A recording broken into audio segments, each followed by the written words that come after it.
Hello, this is Lisa from Singing Works.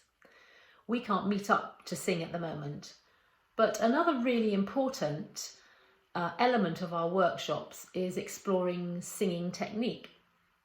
So to help you keep singing until we can get together again, I am making a little series of videos to explore various aspects of what makes our voices work well. Hope you enjoy them.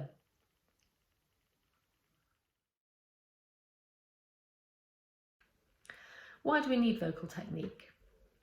You could argue that we can all sing anyway. Babies can sing, can't they? And small children can sing. It's not like learning a different instrument. So like if you wanted to learn the saxophone or the guitar and your teacher hands you the instrument, they really have to show you how it works. But singing, we all have it in us. We all carry a voice around with us the whole time. But I think that singing is a bit like tennis or something like that. If you give someone a racket and a ball, they could probably have a go at hitting it back and forth and stuff. They would probably make a bit of an effort at it. But if they had some coaching, it would make a huge difference to the way they could do it. And singing is just like that. Understanding the way it works could dramatically improve the way you sing. The next reason is to take care of our voices. Our voices really do need to last the whole of our lives. And a lot of people have trouble with their voices from time to time. And a bit of knowledge about safe voice use can really help you cope with that. Finally, a good technique allows you to be an adaptable singer.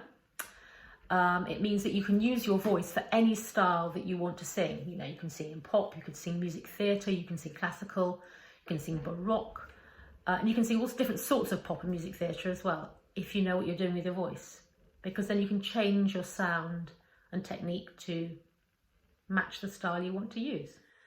I'm going to show you some really simple and quick but very efficient vocal warm-ups. But first of all, it's good to do a bit of a physical warm-up to make sure there's no tension anywhere.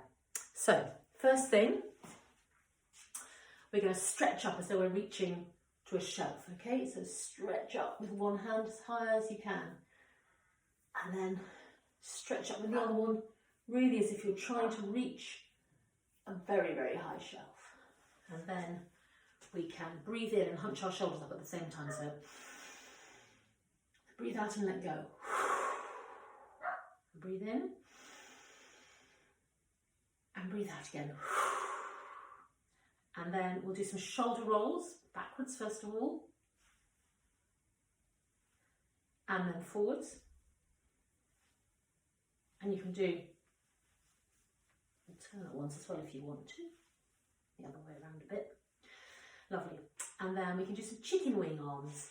So that's just putting your thumb knuckles in the front of your shoulders there, making little circles with your elbows, backwards and forwards. And shake our arms out. And then let's just finally put our neck from side to side. So we're just going to look gently from one side to the other. A couple of times. Just make sure there's no tension anywhere, really nice and relaxed. Then we can do some rolls if we feel like it, up and around, or the whole way around if you want to, depending on how you're feeling.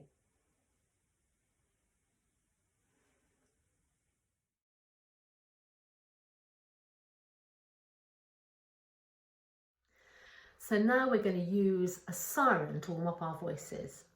So a siren is a bit like an emergency vehicle siren, that kind of noise, yeah? And the sound we're going to use is the sound like the end of the word sing. It's a really magic sound because it's very difficult to do anything funny with your voice while you're doing it. So your teeth should be gently together and your tongue is kind of touching your top teeth. So just try that for a minute and just move your head round like this a bit to make sure you've not got any tension anywhere. And then let's expand that a bit and see if we can make some of the shapes on there.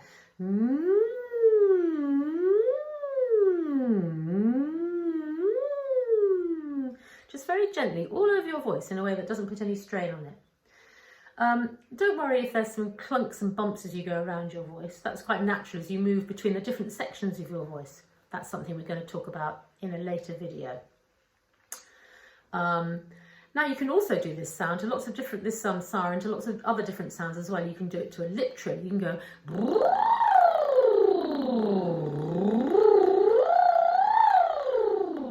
that's good. If you find that tricky to do, one way to access this is to try and do a tired horse sound first of all. Yeah, like a tired horse. Do you feel those lips going? Also, you can just very gently put your fingers either side of your mouth. I'm not pressing, literally just touching. That can help as well. Another sound you can use is an ooh sound. I think that one sounds a bit like a dentist drill. Sorry about that. And you could also, if you can do a,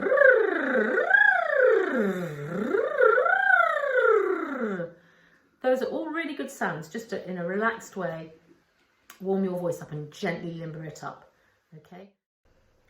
While you're doing these exercises, just gently move your head from side to side, roll your shoulders, move your arms like an octopus maybe, just to make sure there's no tension anywhere.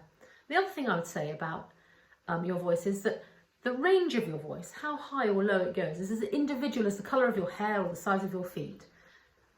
It's not a good or a bad thing, it's just a thing about you. So don't worry if you can't go as high as some people or if you can't go as low as some people. Your voice is your very own voice, so don't force it, just keep things nice and gentle.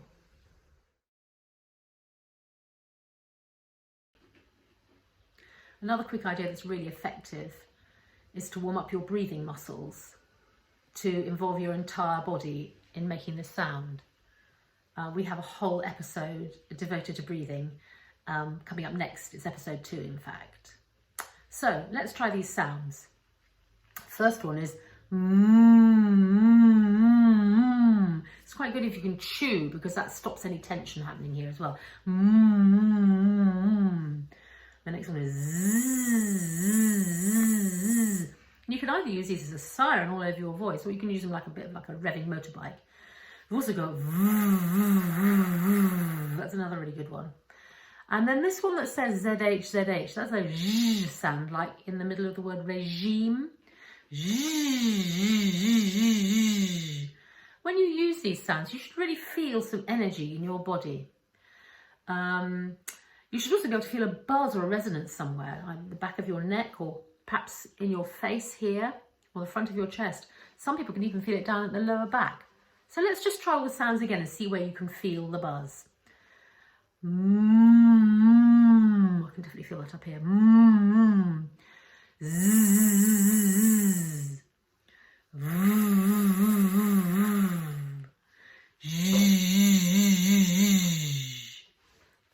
Okay. Just like when you're exercising, you need to cool down after singing, especially if you've been doing high energy stuff. This is because you're using muscles for singing, just like you do when you exercise. Tiny, delicate muscles, but muscles nevertheless. So cooling them down is an important thing to do.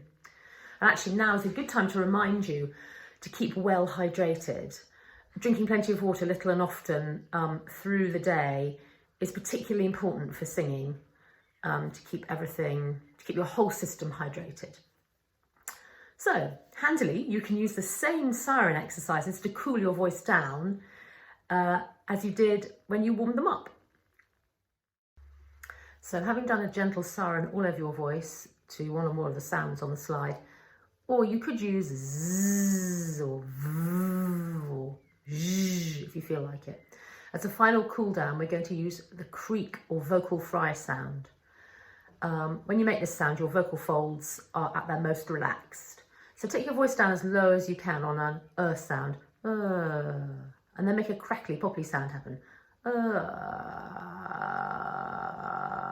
Should be completely relaxed feeling. Another way of doing it is to use an sound. You might find that easier. And move your jaw a bit to make sure you're completely relaxed.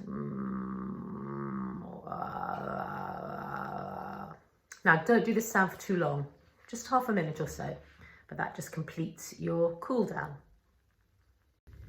So to briefly recap what we've learned today, we've learned that singing technique helps us to make our voices work really well for us and keeps them safe and in good working order. And good singing technique gives you the tools to do whatever kind of singing you want to do. A gentle siren is useful for warming up and cooling down. It's a safe, easy way, quick way. You can easily remember it, can't you? And my other last little tip is to say, always check you're standing properly or sitting properly, nice and straight, and that you're relaxed. So just check that you've got that relaxation going on in your body, because nothing should be tense when you sing. Okay? Thank you for listening. I hope you enjoyed it. Look out for our next episode, number 2, which is called I Keep Running Out of Breath. And it's all about how to breathe effectively for singing. Bye.